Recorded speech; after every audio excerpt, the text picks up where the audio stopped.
My world's so bright, it's hard to breathe, but that's alright. Hush.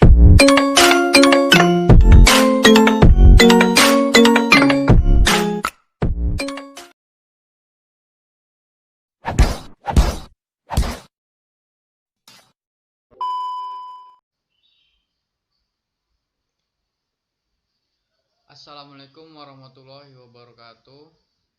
Baik, di video kali ini saya akan menjelaskan tugas RPL simulasi TA dengan judul Rancang Bangun Sistem Informasi E-Learning berbasis web di Politeknik Kampar. Dengan dosen pengampu Bapak Fitri STMSC, disusun oleh saya sendiri Aridi Mas Susanto dengan NIM 2019-13038, program studi Teknik Informatika Politeknik Kampar tahun 2020. Di sini adalah kata pengantar. Intinya saya berterima kasih kepada Allah Subhanahu wa taala mana telah memberi kesempatan sehingga saya bisa membuat laporan ini. Berterima kasih juga kepada Bapak Fitri selaku dosen pengampu mata kuliah rekayasa perangkat lunak dan teman-teman dan semua pihak yang membantu melalui support dan bimbingan sehingga terlaksananya kegiatan praktikum mata kuliah rekayasa perangkat lunak. Ini adalah bagian daftar isi, ada juga daftar gambar, dan juga ada daftar kabel. Pendahuluan, metode pembelajaran mulai mengalami beberapa perubahan dan pembaruan. E-learning merupakan sebuah perkembangan metode pembelajaran yang disebabkan oleh kemajuan teknologi informasi di dunia pendidikan dan mempunyai kontribusi sangat besar terhadap perubahan metode pembelajaran atau kegiatan belajar mengajar. Materi bahan ajar juga dapat divisualisasikan dengan berbagai format dan bentuk yang lebih interaktif sehingga siswa akan termotivasi untuk mengikuti proses pembelajaran tersebut. Saat ini konsep e-learning sudah banyak diterima oleh masyarakat, terbukti dengan banyaknya penerapan e-learning di lembaga pendidikan. Tujuan proyek di sini, tujuan praktikum ini adalah sebagai berikut. 1. Agar Politeknik Kampar dapat menerapkan proses belajar mengajar secara e-learning berbasis web. 2. Merancang bangun sistem informasi learning berbasis web di Politeknik Kampar. Batasan masalah yaitu berdasarkan latar belakang di atas. Batasan masalah yaitu tugas akhir ini dibuat untuk menyelesaikan pendidikan program studi teknik informatika di Politeknik Kampar. Tujuan pustaka saya mengambil dari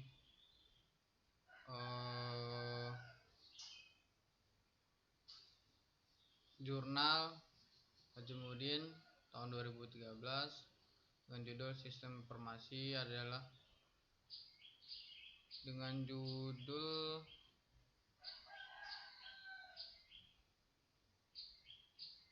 ini sistem informasi.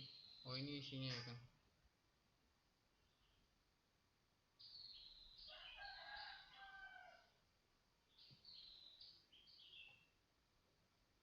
Dengan pengertian, sistem informasi adalah sekumpulan komponen terpisah yang berfungsi untuk mengumpulkan, mengolah, menyimpan, dan menyediakan tugas-tugas dalam bisnis. Istilah e-learning memiliki pengertian yang luas seperti menurut William Horton pada bukunya yang berjudul E-Learning by Design. E-learning adalah penggunaan dari teknologi elektronik untuk menciptakan pengalaman belajar mengajar.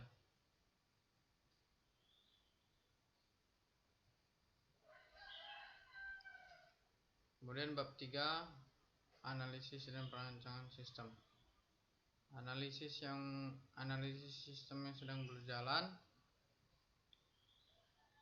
merupakan salah satu kegiatan penguraian dari suatu sistem yang sudah ada dan sudah berjalan di lokasi objek penelitian menjadi beberapa komponen bagian dengan maksud untuk mengidentifikasi dan mengevaluasi permasalahan dan hambatan yang ada, sehingga diharapkan dapat menghasilkan usulan-usulan untuk perbaikan sistem tersebut. Ada beberapa pihak yang terlibat langsung dalam kegiatan belajar mengajar di Politeknik Kampar, yaitu dosen sebagai pengajar, mahasiswa sebagai yang diajar, dan staf tata usaha sebagai admin atau petugas untuk kebutuhan data-data yang diperlukan dalam proses belajar mengajar. Politeknik Kampar saat ini menggunakan beberapa aplikasi perkantoran untuk membantu pengolahan data dan informasi yang dibutuhkan untuk KBM. Aplikasi yang digunakan seringkali tidak dapat melakukan validasi kerangkapan data sehingga sering terjadi redundansi data. Selain itu, media penyimpanan yang digunakan belum terintegrasi dengan database, sehingga menyulitkan dosen dalam mendistribusikan materi. Untuk lebih jelasnya mengenai gambaran umum sistem yang sedang berjalan dapat dilihat dari uraian berikut. 1. A. Activity diagram pemberian materi. Prosedur pengolahan pemberian materi pada Politeknik Kampar adalah sebagai berikut. Dosen membuat ringkasan materi pembelajaran dari silabus dan buku materi pembelajaran yang ada, kemudian memberikannya kepada siswa. Dosen menerangkan materi yang sudah ada diberikan kepada mahasiswa tersebut. Mahasiswa memberikan dosen ketika menerangkan dengan memahami materi yang diberikan. Ketika materi sudah selesai diterangkan, siswa diberi waktu untuk bertanya. Jika ada materi yang kurang jelas, mahasiswa yang bertanya, maka dosen menjawab pertanyaan tersebut dan kembali menerangkan materi yang sudah diterangkan tersebut. Jika tidak ada pertanyaan, maka materi selesai dipelajari. Ini adalah activity diagram dalam pemberian materi. Pertama, silabus materi dari dosen berasal dari buku materi pelajaran, terus diringkas, kemudian diberikan kepada mahasiswa. Mahasiswa mencatat materi pelajaran, catatan materi pelajaran, kemudian arsip catatan materi pelajaran. Kemudian untuk tugas, yaitu dosen membuat tugas, kemudian diberikan kepada mahasiswa. Mahasiswa mengerjakan hingga selesai, kemudian dikumpul, kemudian diperiksa. Kemudian dosen menerima tugas yang sudah dikerjakan mahasiswa, lalu dosen mencocokkan jawaban dengan yang sudah ada.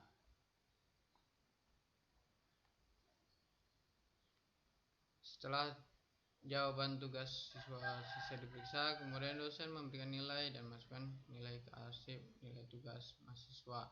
Selanjutnya, soal beserta isi jawaban yang sudah nilai tersebut dikembalikan kepada mahasiswa. Ya, ini adalah activity diagram pemberian tugas. Dosen membuat soal tugas, kemudian diberikan ke mahasiswa, kemudian dikerjakan. Setelah dikerjakan, tugas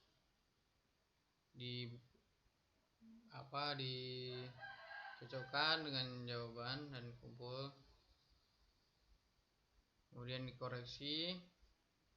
Setelah dikoreksi, lengkap nilai tugasnya, kemudian dimasukkan daftar nilai. Setelah itu jawaban diberikan ke mahasiswa. Analisis kebutuhan sistem.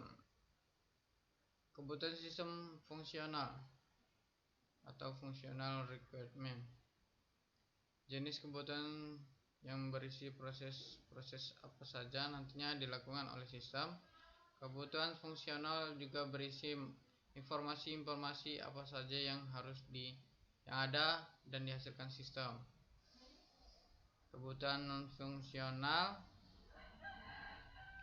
Kebutuhan ini adalah tipe kebutuhan yang berisi properti perilaku yang dimiliki sistem. Contohnya, operasionalnya digunakan pada sistem Microsoft Windows. Bisa juga membutuhkan Adobe Dreamweaver jika diperlukan, SAMPP, Apache, PHP, MySQL, dan PHP Admin. Untuk keamanannya, sistem memiliki password. Semua password telah terinkripsi pada halaman admin. Untuk mengakses link melalui proses login yang legal, sehingga tidak diizinkan mengakses link tanpa melalui tahapan yang benar.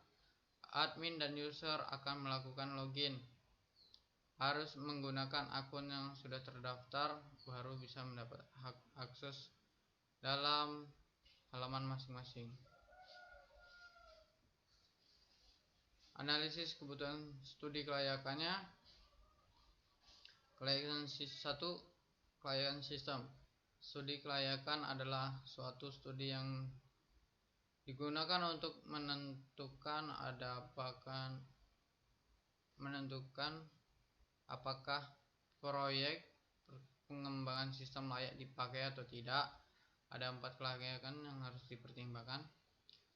Yang pertama, kelayakan teknis atau technical feasibility.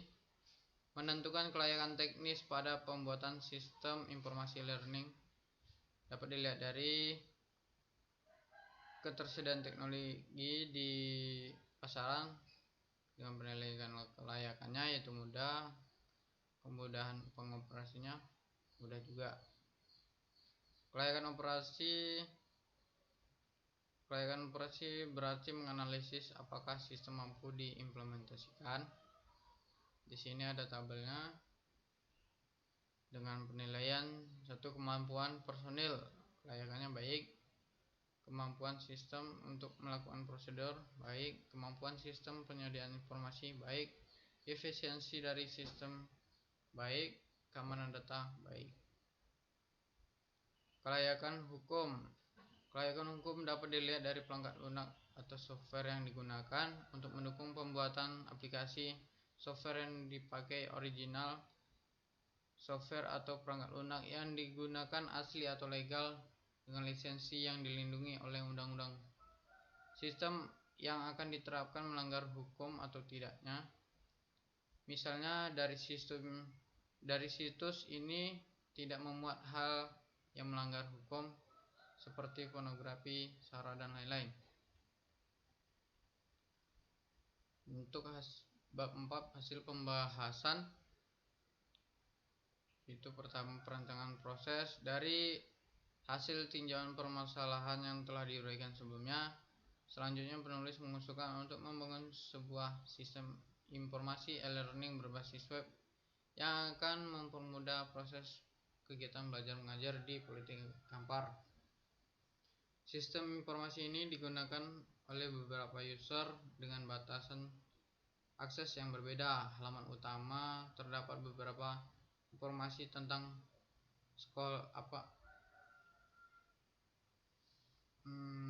kampus, sedangkan pada menu atau halaman e-learning terdapat form login untuk semua user. Sebelum masuk dan mengakses isi dari sistem ini, semua user harus melalui halaman login dan diharuskan memasuki username, password, serta tingkatan atau level dari user tersebut seperti mahasiswa, dosen, dan admin. Jika berhasil, maka user akan diarahkan ke halaman home sesuai dengan tingkatan atau level tersebut. Use case diagramnya